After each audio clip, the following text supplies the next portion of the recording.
All right, Josh Loftis and Craig Morton are here with me today. I'm so excited. They have a Hi. lot of experience with making edibles and doing some extractions. So thank you for joining me, you guys. I Indeed. Thanks learned for My having me. pleasure.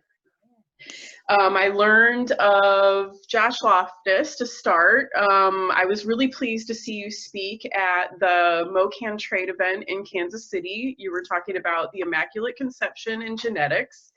And I That thought, was a good oh, time. yeah, it was. I was like, oh, cool. This guy's talking about growing organically. And that was really cool to see you up there talking about it and being fearless about talking about such things. Um, And then Craig Morton, let's see. So I guess through Hoosier Sophisticate is how I've come to know you. I believe so. Yeah, and you went to Western Culinary Institute in Portland, Oregon. So I want to know a little more Another about lifetime ago. another lifetime ago. Yeah. So let's see. Stuff trained in classical French cuisine, and have adapted it to the Midwest because I like the Midwest Yeah. actually. And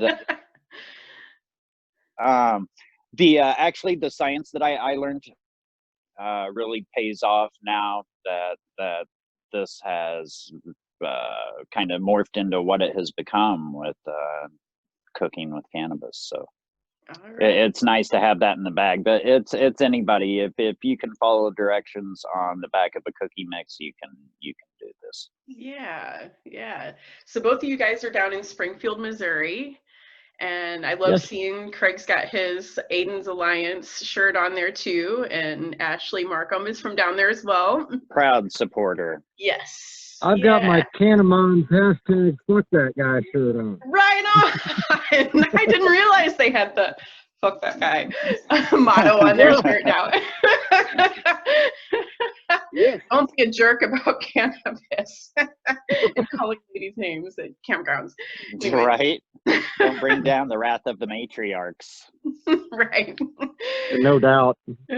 So, okay, well, I guess first to start, so decarboxylation is generally something that people are first starting to do, and there's different ways of doing it. Are you guys partial to a particular way of decarboxylating cannabis? You want to take this first, It's Craig? just yeah, I got it. It's really just a matter of time and temperature. What method you choose to use to do that depends on you. I have a magic butter machine. Any kind of herbal extractors, botanical extractors work just fine. It doesn't have to be for cannabis, because if it is for cannabis, you're going to pay more for it than most of the other ones. About usually, I don't know, about 30% more is what the markup is for special items. And right now, I happen to have broken my magic butter machine. And so I do it on the stove top for the butter part, and I do all the decarbing in my oven regardless of what method I use, because I feel like I have the most control over time and temperature, Yes. and I have the most control over my terpene loss. So I'm really particular. I want every last possible terpene I can keep from getting too hot and Yes. ruining its profile. I want that in my medicine. Tell us what temperature and time And you do. so for my oven, I have a forced air convection oven. So my time and temperature is 235. It's a pretty big oven for 25 minutes. Okay. Now, Yeah. if you're in an apartment or even in a home and have a standard size electric kitchen, electric appliance and oven, it's going to run a little hotter. You might look in the 225 range, 230. You wouldn't think 5 degrees is a big deal, but it is. Okay. And absolutely no more than 25 minutes. You should just have light bits of brown sprinkled throughout your grain. And your Great. grain should vibrant up a little bit. And then always the nose. When the aroma releases, you're about 12 minutes away from being done. I love it. I love cooking by my nose and smelling when it, I can tell when it's ready. Indeed. So, Yeah. good. All right. That's All why right. I See, and hate I seal baking. mine up in aluminum foil when I decarb. Okay. I try to preserve some of the moisture and Thank terpenes. you. And yes, put a lid on it.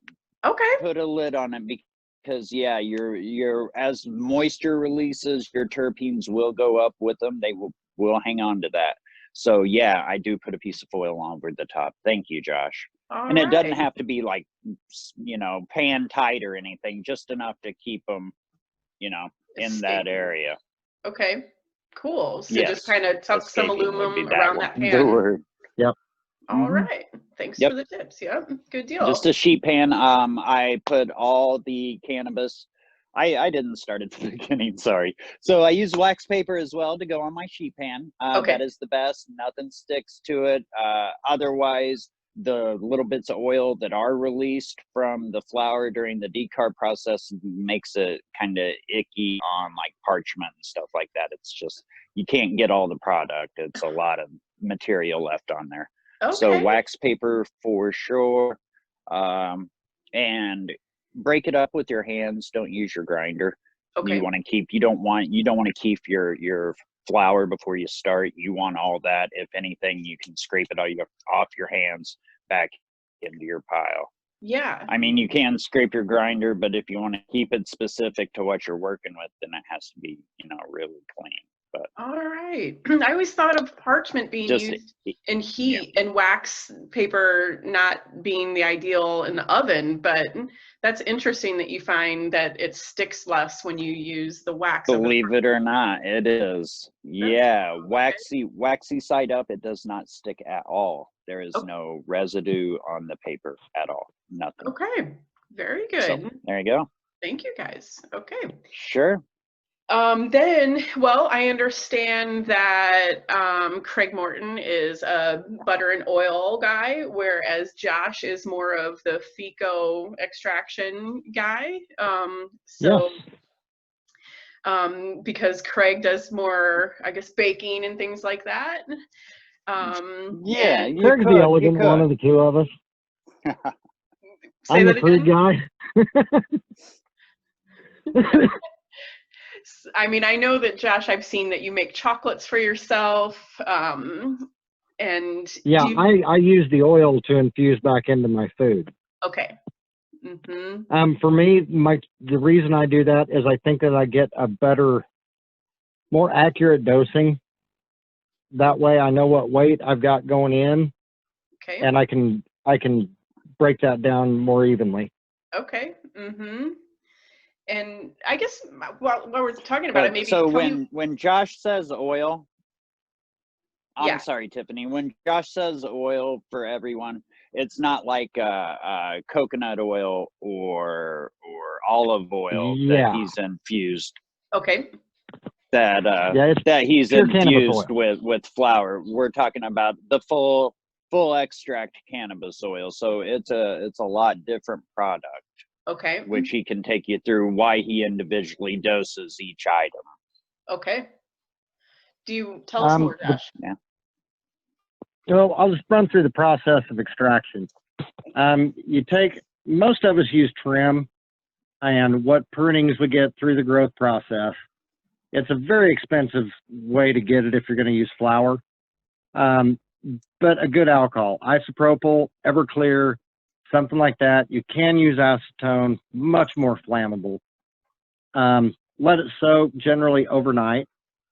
Strain it as best you can. Filter it. I will run it through a rough filter twice and then through coffee filters just to make sure all the debris is out. And then just a slow cook. It decarbs in the solvent as it's distilling off, so there's no need to decarb first. And then you just run it down till the solvent is gone, till it's boiled off. Alcohol evaporates at 178 degrees. Acetone is 150, 155. So it makes it easy to know how long to purge the finished liquid to know your solvent's gone. Okay. But as far as infusing that back in, I have found that using that crude oil, it breaks down better into certain oils. Butter, not so much. Peanut butter is the best. Coconut oil is a close second. Okay. But I figure, without testing facilities online yet, I have to guess, but I figure that crude oil at 80% THC. So that on a gram, that's 800 milligrams. Yeah. Okay. So whenever I'm doing my cooking with it, I can break that down. I will note to everybody watching that it is important when you're weighing out your individual doses to be sure and deduct the weight of the pan that your batter or whatever is in, because you can get off by 60 to 100 milligrams per dose pretty quickly and easily. And RSO is a different beast. For those that have never experienced it, it's different than your regular THC buzz. Yes. I have very severe IBD, and the reason I use it is because the medicine goes straight to where I need it in my gut. Fantastic. Which I think it's a miracle drug, especially with my condition. It's just amazing. Good deal. Good deal. Thanks for explaining that. And, and so we hear the terms RSO for Rick Simpson oil, and then we hear, the FECO, which is what full extraction. I just know it's using alcohol. The lines have been blurred. It's basically the same thing. Yeah. Okay. So yeah, kind of getting used interchangeably, but no butane is being used. It's alcohol and that higher percentage alcohol, like the Everclear, to pull out all of those sticky, the sticky oil. Now you can use like the 92% isopropyl you get at Walmart. It just takes a little longer for that 8% is water. So then you've got to deal with the water cooking off at the end, and it just ends up with a little different consistency. Gotcha. And so that would be the same with using like the vodka then, as well, as that there's more water to burn off. Yeah. Yeah. And so I guess what would you say, how do you know it's done evaporating all the alcohol off? The size of the bubbles as it's boiling, and you can smell it. Okay. Like your nose can tell you when the alcohol's gone. Okay, good. And I guess this would be a good time to throw in Craig Morton's story about his making it at one point in Instapot near a stove. So yes. Don't do that. Yeah. Don't do that. Regardless, you need to use a hot plate for sure. Something that can run at a very incredibly low temperature. A coffee warmer would be another thing. A coffee pot warmer, something along those lines. And the quality of your hot plate is important as well, correct, Josh? Yes, indeed. Okay. And a well-ventilated area, folks. First and foremost, number one, well-ventilated area. No fans, airflow. Incredibly well-ventilated area. Okay. What'll happen is your vapors will condense in certain areas, and then that can drift. I did a private extraction lesson a few months ago and bought a cheap little burner at Walmart that glowed orange when it got hot. I normally use a ceramic heater, which there are no hot spots to it. We got to warming it up and only had one little fan running. The vapors crept down the side of the container underneath and ignited. Luckily, the lid was right there. We were able to put it out. But yeah, the heat source is very vital. Never, never, never on a propane stove. Yeah. Ever, ever, ever. Okay. Yeah. Making a statement. Okay. Can you hear me?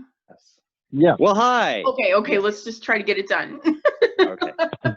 Okay, so we've heard about epic fails. And do you ever infuse in any savory dishes? I do not. And Craig? In fact, I crave that these days because it's all candies and cookies and cakes and... Yeah. Wanting more savory foods to be infused, Josh? Yes. All right.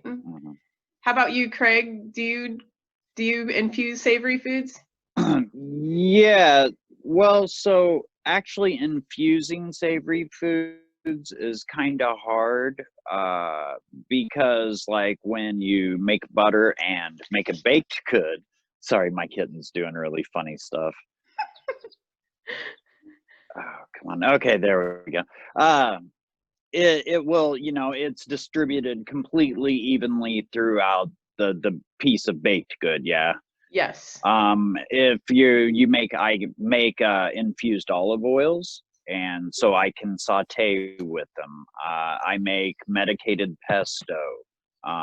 You know, anything that you're gonna put oil in, you can use it in the recipe that way. You can use it as a saute medium.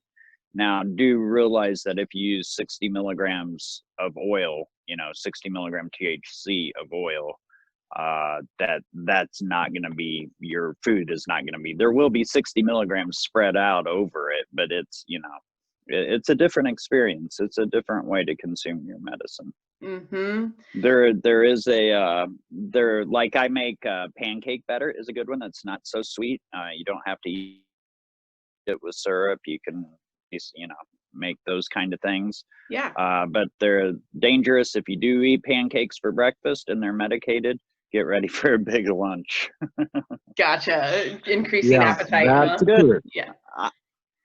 I am forever trying to gain weight, so that it's a good thing actually to medicate in the morning if that's what you're working towards. Good deal. Yeah. Okay. And then Tiffany, you juice, don't you? Well, I did, because I got some leaves from Farmer Dennison, and so I threw some in the juicer, and it, you know, it takes a good amount of leaves to get a decent amount of product. But that was pleasant. Yeah. I'm sure.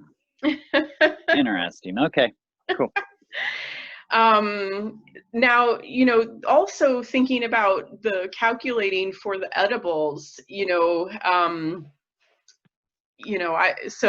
I'll factor in whatever the percentage is, you know, in this case, I've been using the hemp and factoring like what the CBD content is of it, but it's not always true to that, right? I mean, the percentage is generally, the milligrams is generally smaller than what you would be factoring from that percentage. Is that right?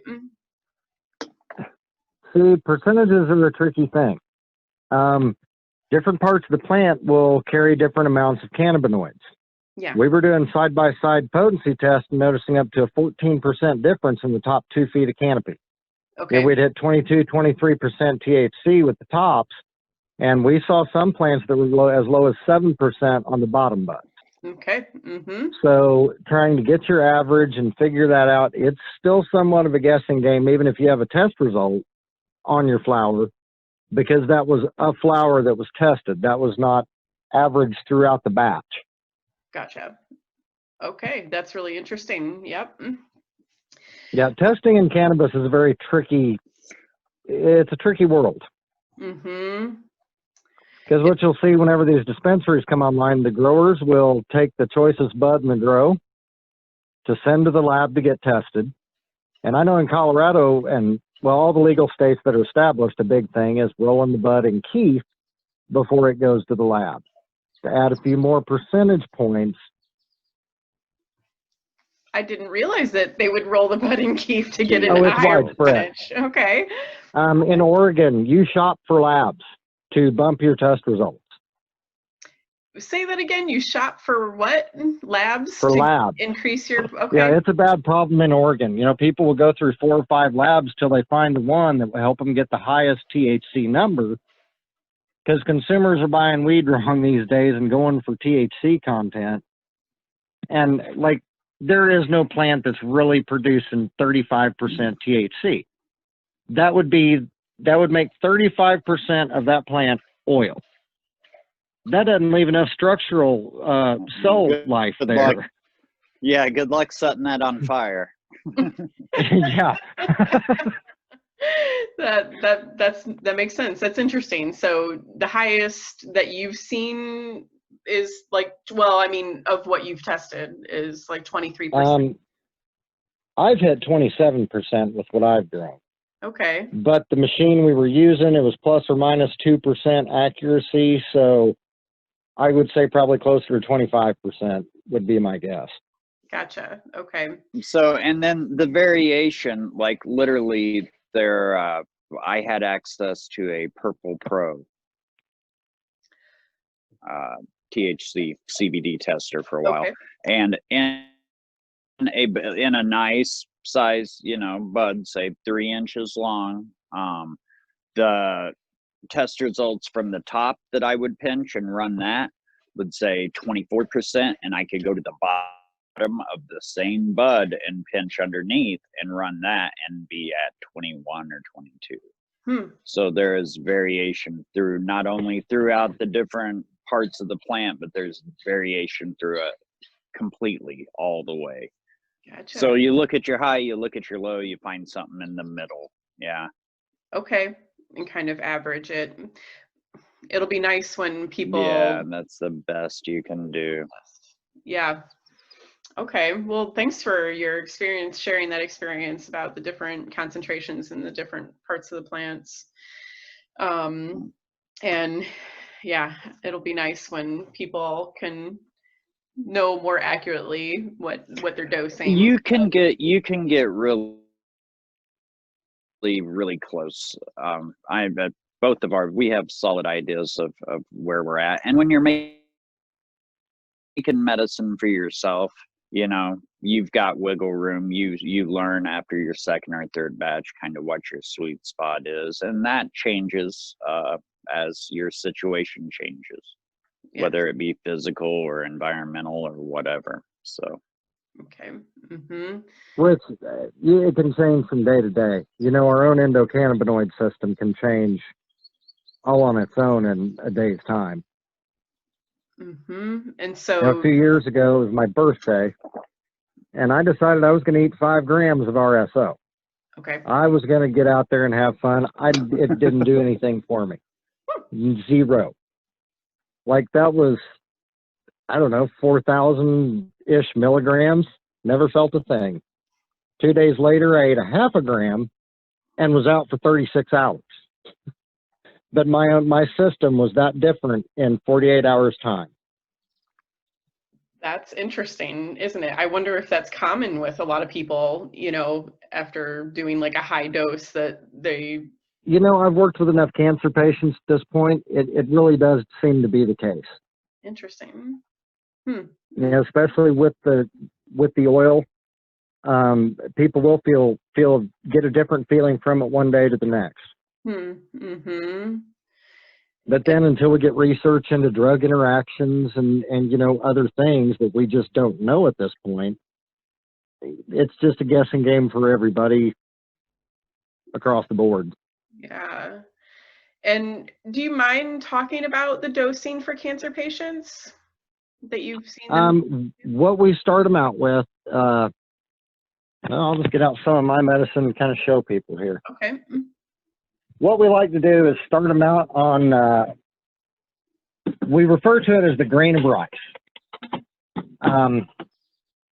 Here's my syringe of oil. All right. What we like to do, due to the nature of the oil and how it's metabolized, we really try to start everybody off in an extremely low dose. Yeah. Half a grain of rice. I'm going to squirt a little bit here. Oh, it's cold and plunger's sticking. Half a grain of rice for the first few days. And then it goes. Yeah. But, I mean, little bit on your finger. And it tastes like crap. But after 3 to 5 days, we will double that to a full grain of rice. And then for a few days, we are at a half a gram a day. And then we got to jump into a full gram a day for, I don't know, 45 days-ish. Okay. The goal is 60 grams in 90 days. So some people can handle it a little better, some can't. I've got a patient who had, let's see, there were 4 mass in his lungs between the size of golf balls and tennis balls. Wow. It moved to his liver and then to his bones, especially in his hips. He never got past a grain of rice a day, quit chemo, stayed on the cannabis, and his last scan, he had one left in his lung, half the size of a pinky nail. The only thing left in his liver was scarring, and the doctors just couldn't understand why they saw no signs in his bones at all. Amazing. And that was on minute amounts. We all know a family on the eastern side of the state. That little girl, 2 years old, 23 pounds, I think was the last I knew, and she was on a gram a day. Wow. So each person's just going to be different. Yeah. Yeah. Okay. I don't know. I want to know more of those stories. I want to hear more of those stories about. Well, there's as many sad ones as there are happy ones. Yeah. Cancer sucks. Unfortunately. Yeah. There's a happy one. Oh, look at Right? Kitten goodness. And seriously, he is like the cutest kitten ever. Oh, beautiful. All right. Well, do you want to share any more stories, Josh, or should we go on about? Wow. Where would I begin? Yeah. So, okay, well then, this takes us to that Josh Loftis, his company is Home Grow Solutions. He's a consultant and helps people with their legal home cultivation. So when people, get signed off by their doctor, certified as a medical cannabis patient, they pay their doctor fee, they pay like, $26 to the state.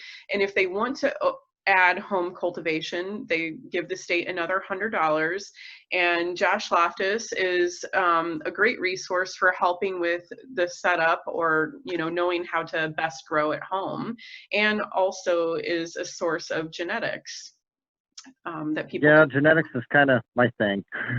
Awesome. Mm-hmm. It has been fun setting up people's home grows, Really and great going genetics. back and seeing their results in their grows. And I love it. Cool, neat. Especially when I get to see customers of mine that are outgrowing me. Yeah. And I'll be honest, there's been a few of them in the last year and a half. All right, people are picking up the skills from you. Yeah, that's awesome. Some people just have it. Yeah. Like seriously, I've got 2 or 3 customers that I don't know why they pay me to come help them. Aw. Oh, I think you're a good person to start out with. You have a whole lot of knowledge. And so a couple weeks ago, you were at the Catskill dispensary, Dr. Lisa Rourke's dispensary, and she hosted some law enforcement down there to help with educating law enforcement. And you had some conversations with them, right? I want to know more about that. That was an experience. State trooper who does all the classes for law enforcement in the state through his regular job also has a teaching company. His name's Ryan Hutton. Okay. He's the drug educator for the Highway Patrol. He came in and did a class. I think there were 20, 30 law enforcement officers there, and then us 4 or 5 at the back of the room. But yeah, it was good. The scary thing is the deputies and municipal officers are just now learning about the law we've had in effect since December 6th of 2018. There was one in the room who until a couple months ago did not even know this law had passed. Wow. And my thought was, do you not vote there, officer? You had to have seen this on the ballot. Right. But apparently he didn't vote. Mm-hmm. But yeah, it was basically, it was a compliance class. It was the same class that I've been giving to patients for however long now. And it was fun. I actually got to school this highway patrolman. The highway patrol's own lawyers told him that we are allowed 3 patients as a caregiver plus ourselves if we're a patient. Okay, all right. Well, that is not the case. You are allowed 3. You can have 3 or 2 plus yourself. And I didn't call him out in front of all the officers. I waited until after class. And yeah, that was interesting. That's respectful of you to not call him out. Okay, well, good. So, obviously more and more education needs to keep happening with law enforcement to keep people out of jail. This was the first class that I know of in the state involving officers. I had worked with Lyndall Fraker. I had talked to him till I was blue in the face trying to get something like this on a bigger scale in the beginning. A year ago when patients first started getting their cards, this needed to have happened. The state across the board has been dropping the ball left and right as far as our program goes. But I think now things are finally starting to catch up a little bit. Okay, good. By and large, the response we got from all the officers in the room, they all want it completely legal. They are sick and tired of having to decide what's legal, what's not, blah, blah, blah. Like, we're done with this. Yeah. We just want it. It's We got don't to want be to have to mess tough with it. for them. Yeah. It's like, why Well, complicate my things? answer to Just- that is there is a thing called officer discretion, and you can choose for it not to be a thing right there on the spot. Wow. Just basically like choosing that it's not legal for medical patients and that you can still give people trouble and take away their medicine. Yeah, like they can choose to just ignore it if they so choose, Mm-mm-mm. but a lot of them don't. Okay. So, and the best bet is to go ahead and reread Article 14/Amendment 2. Go through And the emergency DHSS rules from the emergency rules department. again. Yeah, because there's every chance if you do get stopped or if you come into contact with law enforcement regarding your medicine, you will know more than they do. And so it's incumbent upon you to know your rights. That's good sense there. Yep. And also, and to be very polite with whoever it is that has you pulled over. yeah. Mm-hmm. Yeah, be nice. Be nice. Show respect to get respect. Yeah. Yeah, they're still trying to figure this Yeah. out just like we are. Mm-hmm. And by and large, 90% of them are cool. They're not going to have an issue. But then there's that 10%. Yeah, that still are in the mentality of the DARE program and reefer madness and all that. Yeah. But they haven't been schooled. Like, it's not probable cause anymore. If I have a half a joint, and I got this from the highway patrol, my half a joint sitting there in the console is not probable cause. We're in a legal state. And it's not even fair for them because not very many people of our population have a medical card. Mm-hmm. So they're going to have to let things go that they don't want to because it's not probable cause anymore. Okay. So you're saying, like, for instance, the Well, smell. now. Now, I'm not saying flaunt it, but legally I can throw a quarter pound of weed on my dash or hemp or whatever. Yeah. And that's just that. I don't advise anyone doing that. Mm-hmm. Were you But gonna yeah, say- it's a different age now. Yeah. Yep. Thank goodness. But still more to. Yeah, just not that this is in any way like quality legal advice. Please don't take this as such. A court in Maryland said that the smell of cannabis is not probable cause. Here in Missouri, we haven't actually got down, and that was a state court, not a federal court. So, yeah, know your rights. It just depends on the officer, but And the most important thing is obey the rules. Yeah. There's a group of people who work really hard to get all this done. And people who break the rules are working against what we got done.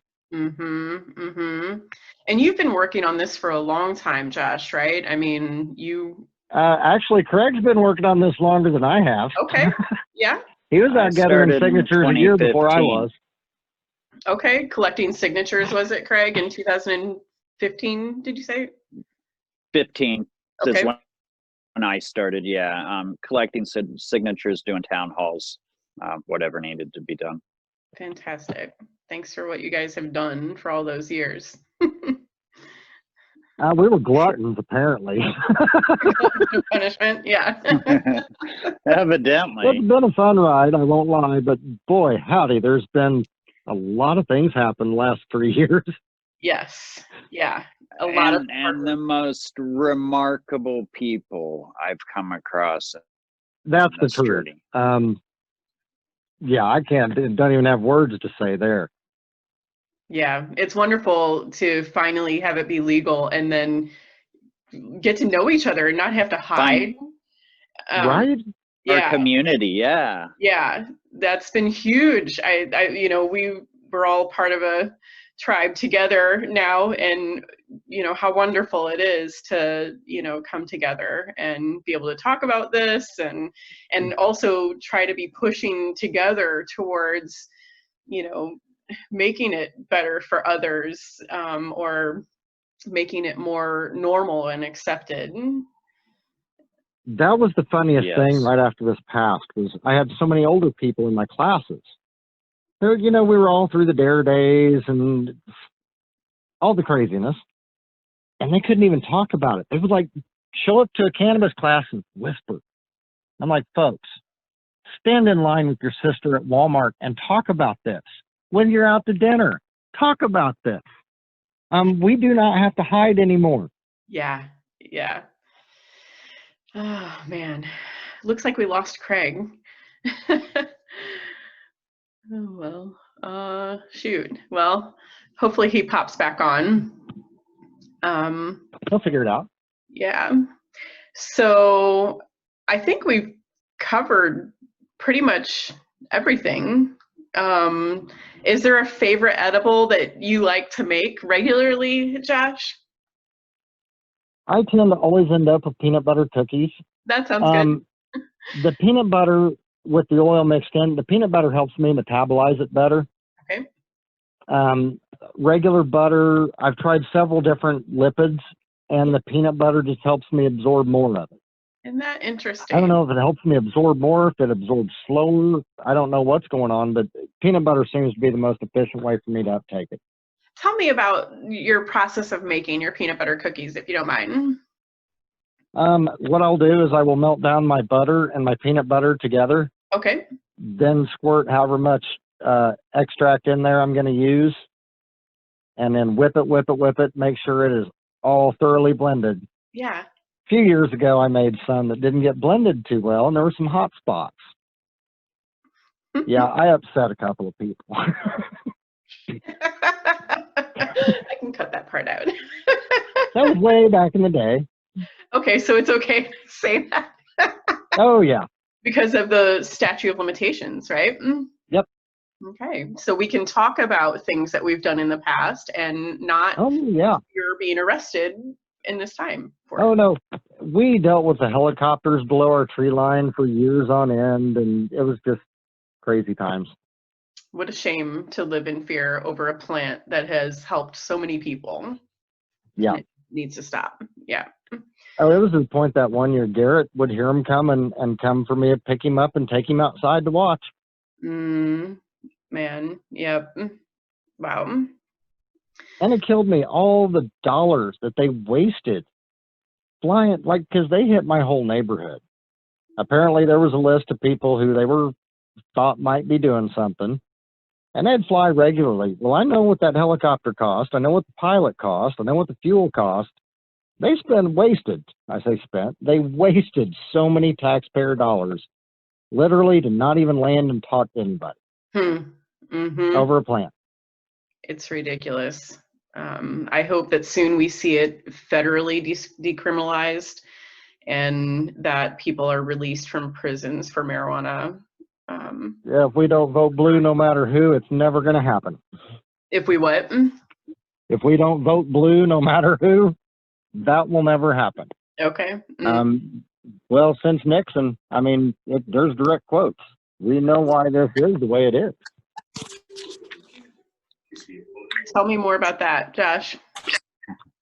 Nixon's drug czar back in 74, 75, but he admitted after retirement that the reason that they were coming down on cannabis and heroin, were the two they lumped together, was over war activists. They couldn't mess with them over being protesters and activists, but they could arrest them on the drug charges. Mm-hmm. Mm-hmm. And that's been made public since in the last few years. But still, that party that did that refuses to acknowledge it and change it. It's incredible. That policy, and in turn the 1971 United Nations drug policy that came out of it and made, you know, traveling places all of a sudden, you know, punishable by death, or some places that you might go for seeds or whatever, or even for a holiday. But this was specifically targeted to affect people of color with heroin, if they could paste that on them and criminalize them and attach psychedelics and cannabis to the left, which, as Josh was saying, was the war protesters. Mm-hmm. Yeah, that was the game. You know those evil peace-loving hippies? They're so evil.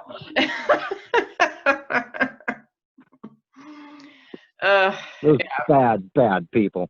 Yeah, and you know, and they're not all lazy. There's so many productive people in society that consume cannabis that, you know, they get the bad rap of being lazy, but you know, there's lawyers and doctors and, you know, military people. Honestly, it is so funny you say that, because like when we're at BizCon and I look around, there's no tie-dye long hair. Yeah. Or very rarely, yeah. Yeah. I did dig the dancing bears this year, though. That's good. That's good. Can't forget about the dead. And where is Craig Morton when we're talking about the dead? No shit.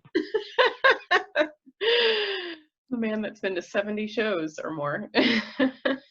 Yeah, I'm surprised he's keeping his shit together with everything being canceled. Yeah. Oh. Yeah, it's maddening for people to be locked up so much. Well, I finally just learned as the first person I know to come down with COVID. Oh, yeah? Like, I've been asking around to people I know, do you know anybody? And like, I was starting to get nervous it was a conspiracy, because seriously, I was seeking out somebody who had it. Yeah. Couldn't find one, and finally, a neighbor has it. Wow. Yeah. I say that like it's a good thing, but it's yeah, not. I mean, it just it confirms that this is real in my world, though.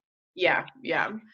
I recently learned of some friends that live not too far from me that I used to work with that have been diagnosed positive. So, how sick did they get? How sick? Well, luckily not too bad. They're at home. You know, they haven't had to go to the hospital for it. And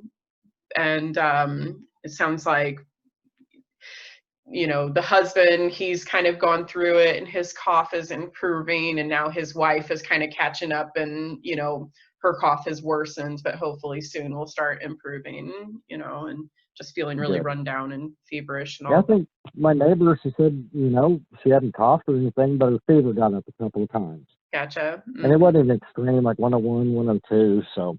Okay, that's good. Yeah. I think there's already different strains of it out there. Probably, yeah, mutating. Yep. Well, it's a bummer that we've lost Craig again, but at least we got a lot of stuff recorded here, and good information for people. So I hope so. Yeah, for sure. You guys, that what you guys have shared is really, really helpful. Thank you for sharing. Well, I'm getting out of practice because I haven't done a class in like a month and a half or so. Yeah. Last one was at Alice's CBD, is that right? Yeah. Cool. Yep. Yeah. I have so much fun down there. Good. She's a fun gal, that's for sure. The green couch is awesome.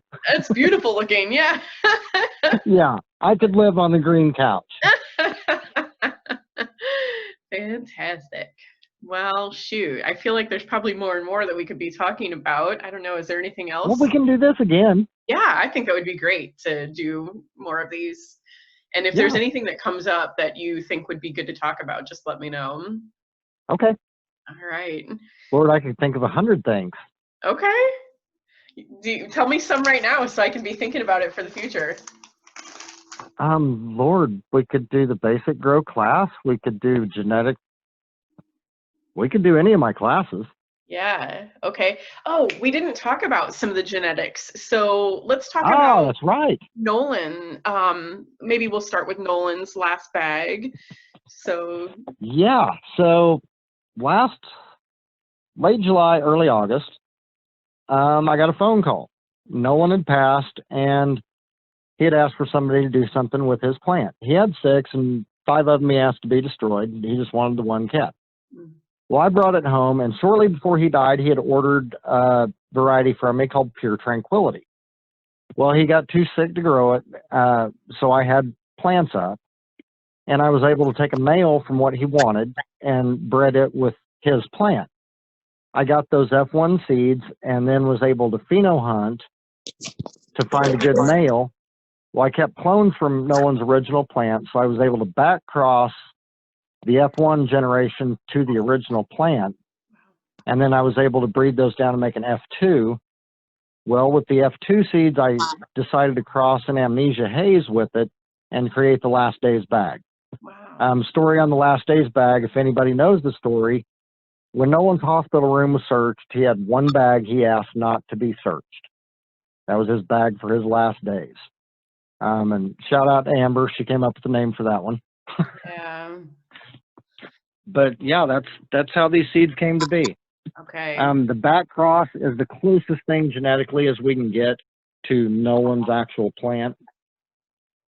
It's a pretty So bad yeah, that was plant.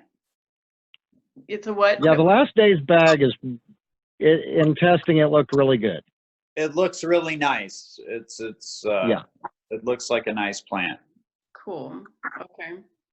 Well, good. So I will get more testing done. Between Jennifer and I, we have 2 puny little seed plants in the closet. So I'm going to have to get caught back up on growing a little bit here pretty soon. Yeah. Yeah. We were just joking about kind of how the cobbler and the kids don't have shoes because he's always out helping other people with theirs. Yeah. Well, and Jennifer's been on a cannabis ration lately. So I've really got to get the growing kicked back into gear.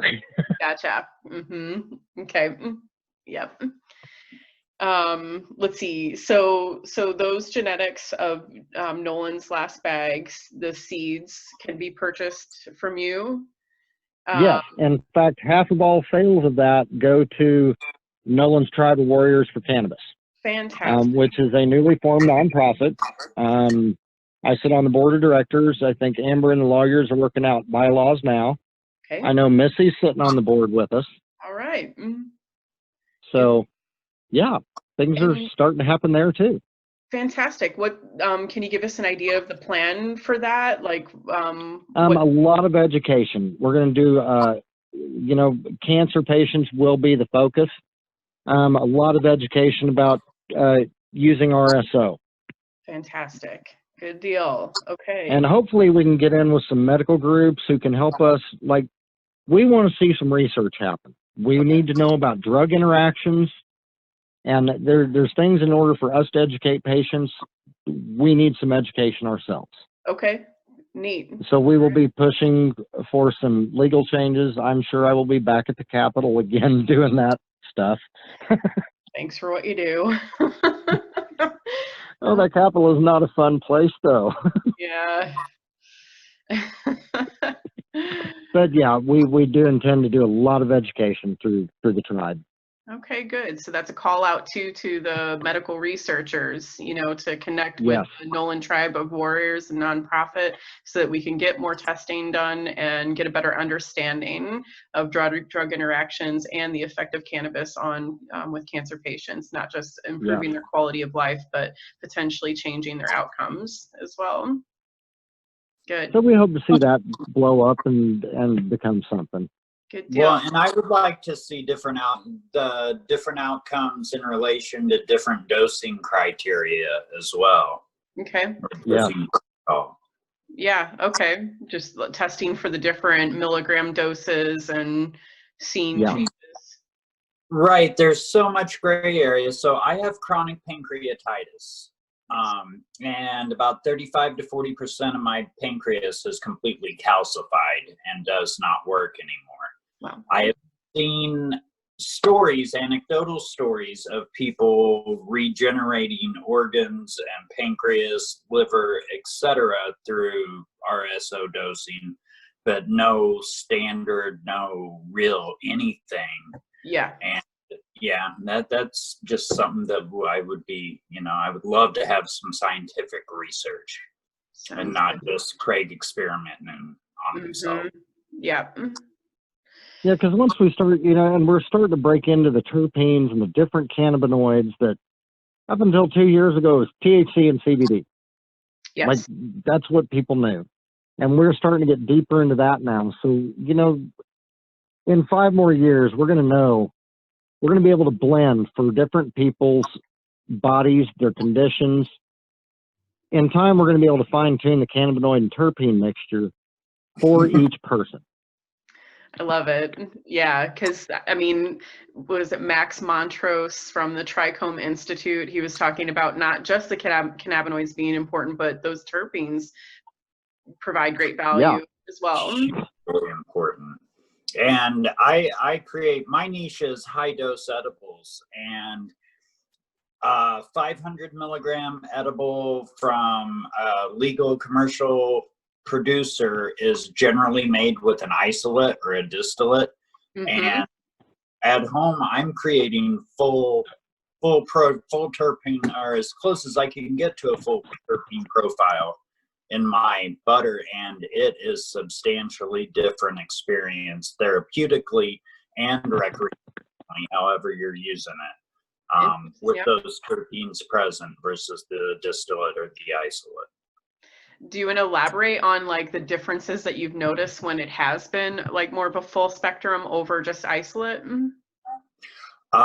Yeah, it affects a lot more aspects of my body. It will take care of muscle spasms. It will ease. I'm also bipolar in the world, and I no longer take pharmaceuticals for that. And edibles are a big part of it. Fantastic. It keeps me on the mellow throughout my day. I'm not afraid to say that. That's good deal. Yeah. More people need to be just sharing this, let's be fearless, So thanks. Yeah, we're all individuals. We all have the things we deal with. So yeah, there's a way to tailor that to help yourself. Yeah, good deal. Good. And now that hemp's legal, I'll be starting to blend my oils till I can find what works for me, and then we can help other people do the same thing. I like that, because some people don't like that high THC. They find that maybe they have more paranoia or more anxiety from it. And so that's why, like you're saying, it's not so important about let's buy the highest THC strain, because the other cannabinoids like the CBD do help as far as reducing anxiety and other things. Inflammation. Well, one thing I tell people, your nose knows. When you go to a dispensary and you're trying to choose flower, smell the jars. Your body will tell you when you hit on something that it wants. I liken it to like my liver and onions craving. Yeah. I do not want to eat liver and onions. Most days it will make me gag if I smell it. But once every year or two, out of the blue, I get an absolute craving for liver and onions. Yeah, it's like you need There's that something my body is needing, and it's giving me a message. Same thing in a dispensary. Your body will tell you what it wants. And, one of the questions that I had on our list was, I wondered if you played with using the different genetics for some of the foods that are prepared. And of course, Craig just dropped off again. So he might be good on answering that. understanding genetics the way I do, how can I put this polite?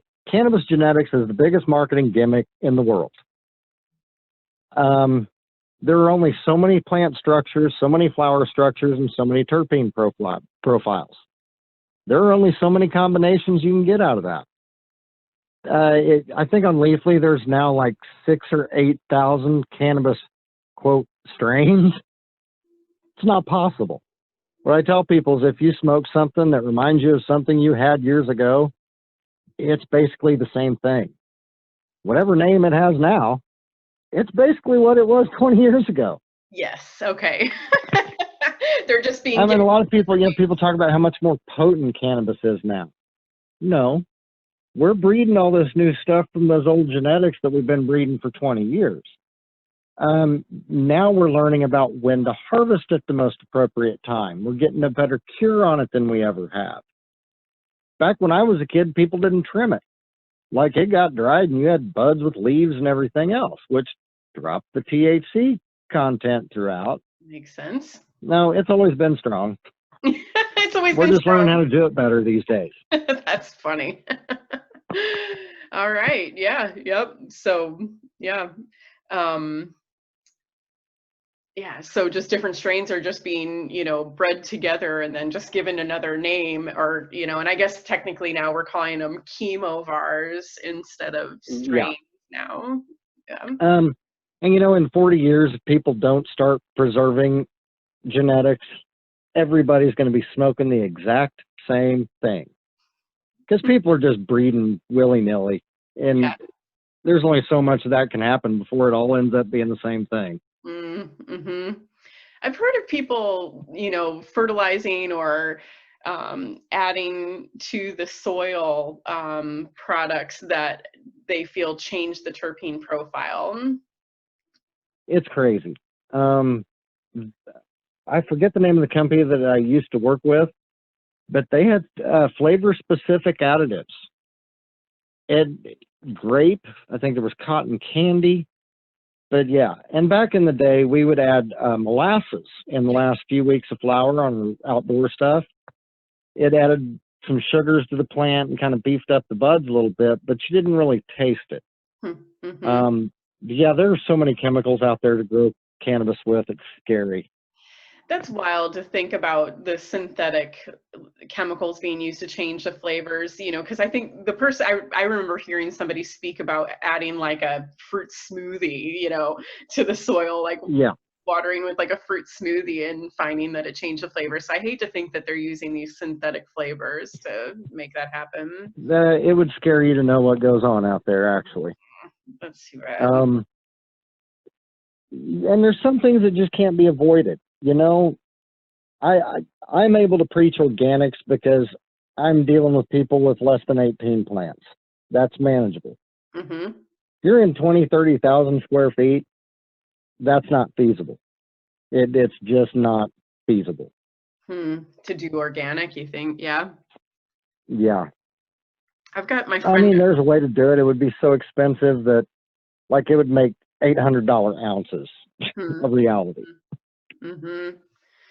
That's sad to hear. I guess I didn't think that it would be that hard, to grow organically on a big scale. Like I've got a friend in Washington State that does outdoor growing, and does it organically. I see it's the cost involved.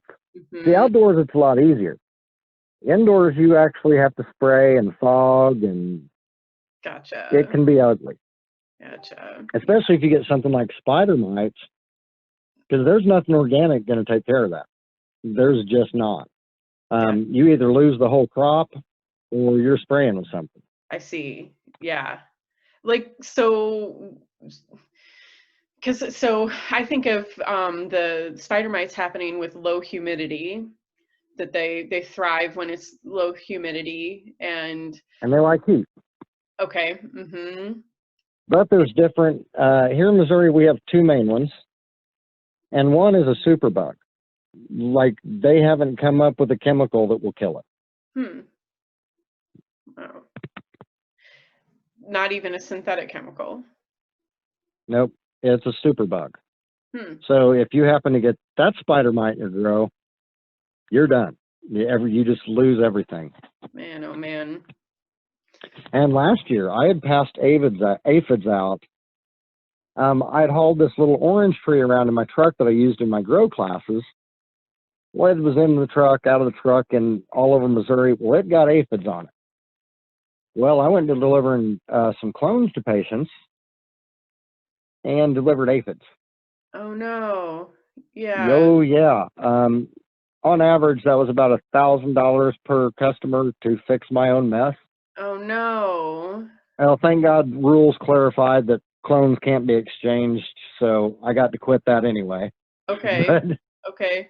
yeah, lesson learned. And I couldn't figure it out. My grow was clean, their grows were clean. And after the fact, I realized it was that orange tree that I hauled around in my truck. Dang. Wow. Because the local deliveries I made, no aphids. St. Louis, Kansas City, where they had time to crawl off that tree and across the truck seat. Mm-hmm. That's where they came from. Shoot, man. Wow. So yeah, and you travel to people's homes to help them with their setup and Yep. like evaluation and setup. Yeah, I get to look at a lot of weed. That's nice. And like, how much do you charge people to help them with that service? In the Springfield area, my initial consultations are $100. Okay. Then $50 an hour plus one-way travel after that. Okay. Mm-hmm. I think I've got it set at 80 miles from Springfield is where my rate jumps to 150 Okay. for initial consultation. Yep. But then it's still 50 an hour and one-way travel after that. Okay. Okay, cool. So like if you were coming to St. Louis, then it'd be like the 150 plus for the extra travel. I don't know, I forget how long it is. Yeah. Well, see, and at first I was using the IRS's rate per mileage, and that was just too much. So I just do my time. Okay. Mm-hmm. Okay. Cool. Yeah, I think I was getting 53 cents a mile on the IRS's rate, and that turned a trip to West Plains. It was like $260 just in travel. And that's just not, most patients can't afford that. Yeah. That's sweet of you. And see, it's something that, you know, I have people getting a hold of me all the time trying to start a business like mine. Yeah. They've got recreational cannabis in their mind. People don't understand. Like, I've never charged a cancer patient. Wow. Mm-hmm. But people that this is medical. And in the beginning of the program, we've got our most desperate patients first. These are people that are traveling to 3 different doctors and chemo and physical therapy. And watching people try to gouge these patients has been aggravating for me. Mm-hmm. Mm-hmm. That's very kind of you to not charge. Well, and it's been with the doctors too. Yeah, I've seen doctors charging $250 to $400 for a recommendation. I know it. You know, they're sick people. We can't make $1 million on these folks. Yeah, and it's like, you understand that there's overhead, but really, I mean, how is it that all these other doctors are able to get by just charging $100? Like, I was pleased to see somebody reduce their rate because of and to see doctors jumping in to help the patients that got screwed over the weed search thing. Yeah, has been heartwarming. Yeah, that was disappointing to see that person. It really was. Gotten to know in the industry, doing things like that. So. And it had to be people I knew. I know, it's like, I thought that person was okay. Like, yeah. Man, I don't know, but well, thank goodness for some of those doctors stepping up. And it was so cool to see Ashley Markham delivering a check yesterday to Dr. Mack to help with covering those fraudulent or those patients. Oh, that is so awesome. No, I knew she was leaving yesterday. I talked to her Monday. Yeah. I actually got to help him find an employee for the new dispensary. It was so cool. Oh. A guy I've known since we were kids, his son got a hold of me. He's like, man, I put in a resume at a dispensary. And I'm like, which one? He said, do you know anybody involved with Route 66 Wellness Dispensary on Glenstone, Springfield? I'm like, give me a second.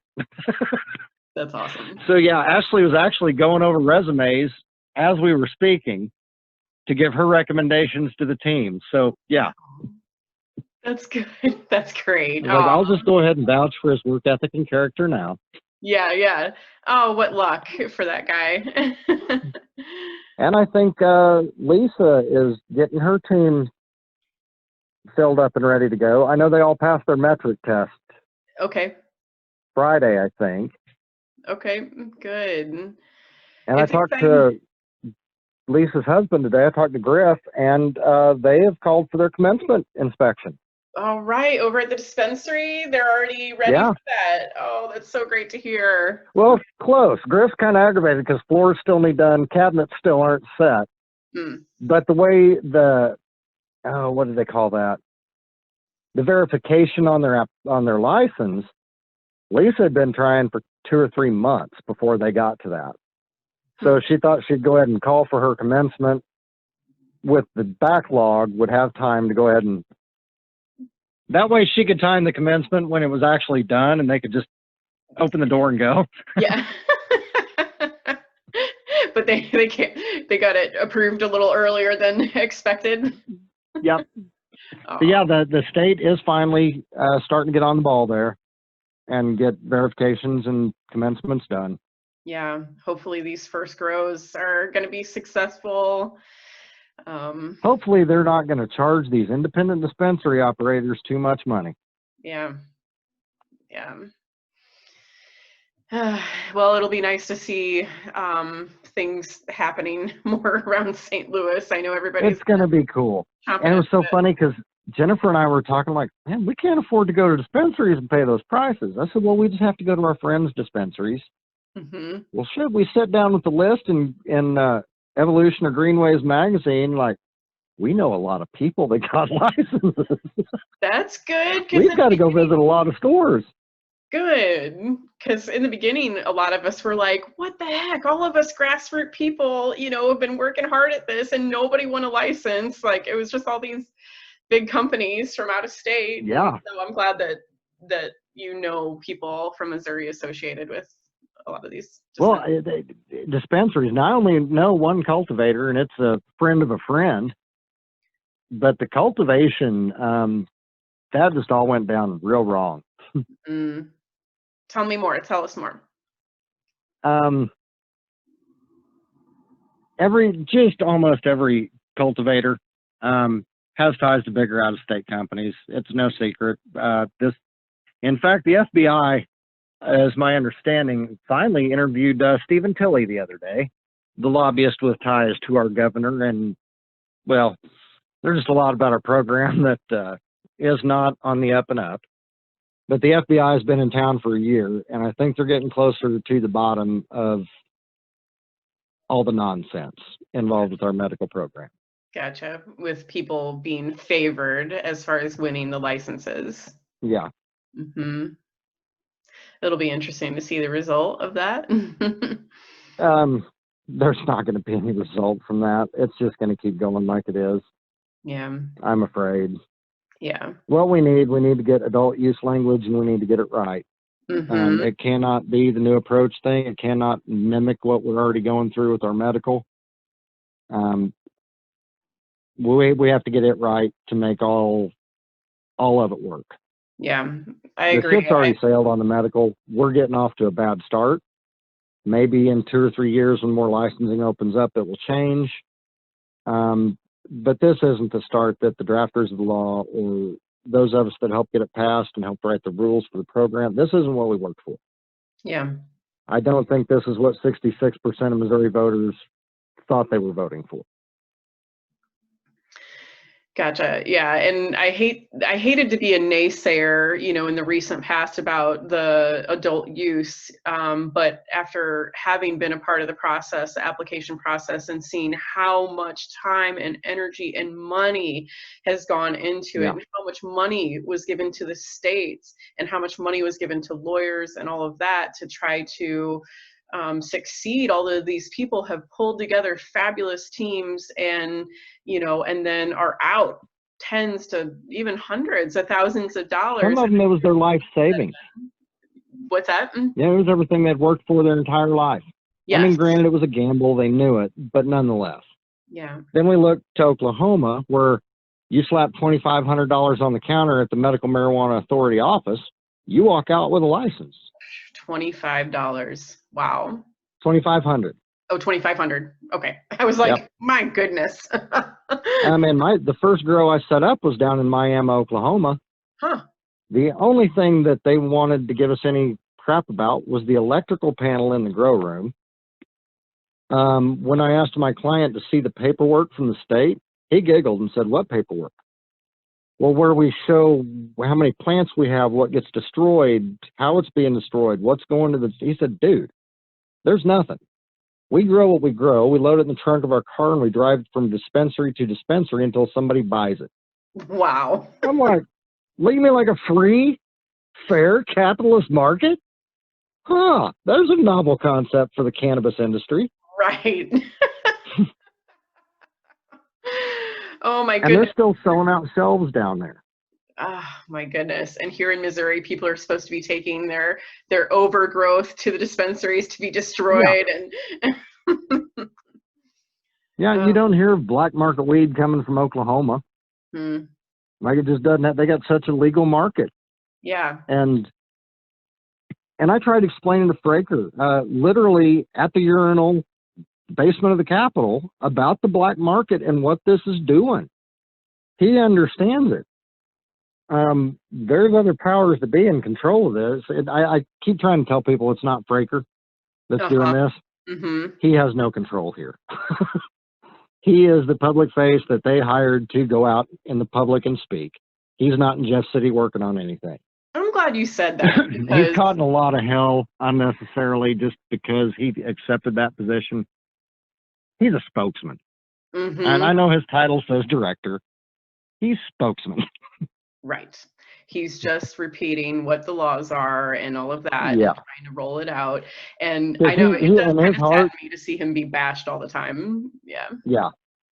He knows that all this is doing is making California and Colorado money. Yeah.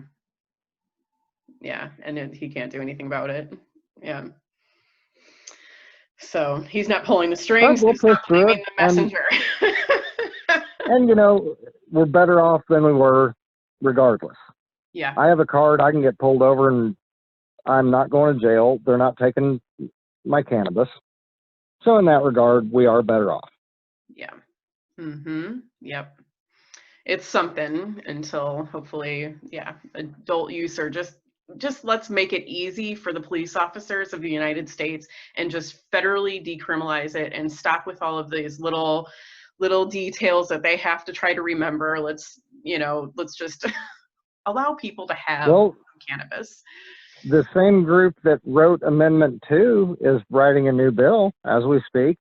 And if anybody would like to donate $25,000 to them to have their voice heard in the writing process, yeah. Holy moly. You and I know who these people are. Yeah. And these people are trying to get the rest of us to donate 25 grand to have our say in how the language is written. At some point, I'm going to call them out by name in public and let everybody know how this is working on their side. But yeah, new approach needs to be kicked out of Missouri. The people involved with them need to be kicked out of Missouri. They need to be blacklisted, even at their own dispensaries. Ooh, getting into some touchy subjects here. Yeah. But it's good for people to know. It's good for people do need to know. There's a lot of people, every day on the Missouri Cannabis Network, everybody, every day, multiple times a day. When are the dispensaries open? People don't know. They don't know what's been going on in the background. They don't know what's happening out there. And so it needs to be heard, and we don't have and they do need to know that the FBI has been investigating the rollout of this program because of the corruption. Yeah. They need to understand that the same people behind this corruption are trying to pass the next thing. And, they aren't going to have the grassroots effort that they did with Amendment 2. Because the activists and advocates see through the game. And we're not going to help them the second time. Some do. Fool me once, shame on you. Fool me twice, shame on me. Yeah, I'm eager as anybody else to have adult use, you know, come to fruition, but we seriously need to learn from what's happened in the past and not just be like rah rah rah. First thing you need to do is get this rolling. Yeah, get this one rolling smooth. Like, Yep. I think that trying to get the last push they did for signatures on adult use, until we have the first thing going, we don't even need to worry about that yet. Mm-hmm. Right. Just become a patient. It's not that hard. Yeah. Become a patient. When our special needs kids can go to the store and get the medicine they need at a cost they can afford, then we can worry about the other. Mm-hmm. And ideally, but we haven't finished what we started on this thing yet. Right. Yep. And also, you know, I love, you know, Chris and Christina and the others associated with the Can a Convict Project. It's so important that if we get to have this freedom as patients, you know, that these other people need to be out of jail for it, you know. Well, I've got mixed feelings on that. I do believe that, but also 15 years ago, 10 years ago, when I was growing black market weed, I had to study court records. I had to know what sentences were being handed out where. I had to be aware of that. These people knew it was illegal when they were doing it. Mm-hmm. They made the choice to do it anyway. I know some of them didn't think about it. It didn't make it a calculated risk, but they knew it was illegal when they did it. So, yeah. I mean, but yeah. Had I been caught, I would have had to own that because I knew the risk I was taking. Yeah. But I doesn't make the law right. Yeah. But I still think though that if, like, for instance, you had been caught, that, you know, that at this point you should be out of prison because it is legal medically. Yeah. And it shouldn't just be, you know, adult use passage to, you know, allow these people to come out, you know, and have it just because it's recreation. But see, then we get into politics and polling and what the voters are going to go for. We live in a very conservative state, and trying to get the votes to pass that is going to be really, really hard with these conservative voters. The thought of letting people out of jail, that's going to be a hard one to get passed. That's too bad, isn't it? Yeah. So we have to keep educating. we will. Trying to. Everywhere we go. We'll keep doing it. Keep trying to let these people know, like, look, functioning people in society need not be put in jail over this. And it's so funny because I think everybody's always been for it. It's just with the passing of the law, people have come out of the closet a little bit. Yes. Yeah. Yeah. And it's good because then we've been able to find each other. Yes. So. All right. Well, I'll look it's forward. Definitely been an adventure. Yeah. Mm-hmm. It was a lot of fun, you know, going to the, you know, Missouri medical cannabis conferences and things like that. And it's kind of a bummer to have that stop at this point, but hey, you know, we'll have our break and we'll recharge, regroup, and at some point get back out there together again. I've actually kind of had fun not traveling so much. I hear ya.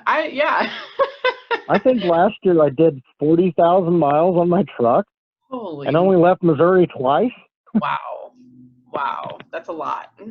Yeah. Yeah. I lived in that. I lived in that Ford. Yeah. Goodness. Yeah. That is nice to not. Yeah, Greg and I were laughing yesterday. Like, there was times last year, I was at the shop twice in a week for an oil change. What? And I think I changed my oil 2 or 3 months ago and still have 1,500 miles left. Wow. Like, this is kind of nice. Enjoy it while it lasts, I guess. And we'll see what happens in the future. I slept in my own bed with my own pillow. I haven't had a crap shoot on him getting a crappy bed in a hotel. Yeah. And the added expense of staying in hotels and added expense of the conference fees and all of that. On the flip side, they're deductible at the end of the year. There you go. Yeah. So you can have fun and The great thing about being a consultant, everything's deductible. Very good. Yep. Well, good. Meals, traveling in my classes, anything I buy to put on the table, that's deductible. Good deal. Good. Mm-hmm. Do you want to say anything more about the genetics that you have for people? Follow me on Facebook, Homegrow Solutions Mo. I regularly update my seed list. I get $50 a 12-pack. I do not mess with feminized or autoflower seeds. Mm-hmm. Feminized seeds are bred from hermaphrodite pollen, and eventually down the line, you will have a hermaphrodite in your grow. Okay. Autoflowers just don't seem to yield enough. I know they're getting better, but I'm a regular phenotype. I want to grow regular plants and pheno hunt, and then clone from there. Okay. But yeah, follow me on Facebook. I do $50 12 packs. My new releases are $60 for 12 pack. Okay. Good deal. And yeah, in fact, I haven't been on Facebook in a few weeks. I probably ought to get on there and update my business page. Yeah. Yep. So people know how to get a hold of you. And otherwise, I guess I could tell them your phone number as well. Yes. Okay. So 417. Yep. 298-6357. All right. 417. Call or message. I always do my best answer. I am sometimes in people's grows or at a meeting, so all right. I will always get back to you by the end of the next day. All right. Good deal. 417-298-6357 for Josh Loftis Yes. at Homegrow Solution. So thanks so much for all that you've done for all these years, Josh. I'm really, really happy to get to know you and Jennifer. And darling, I love you so much. You are such an awesome soul. Oh, I love you Like, too. you make me grin. Oh, you're giving me chills. Thank you so much. Oh, well, You're an awesome person, darling. so are It's you. pretty easy to like you. Oh, thanks so much. I'll look forward to giving you a hug one of these days. Yes, indeed. All right. Well, take care. Thank you so much again for, helping Yeah. to spread education this way. And I look forward to maybe doing some more recordings with you in the future. Yes, indeed. All right. Love ya. All right. You enjoy the rest of your day. You too. Bye. See ya.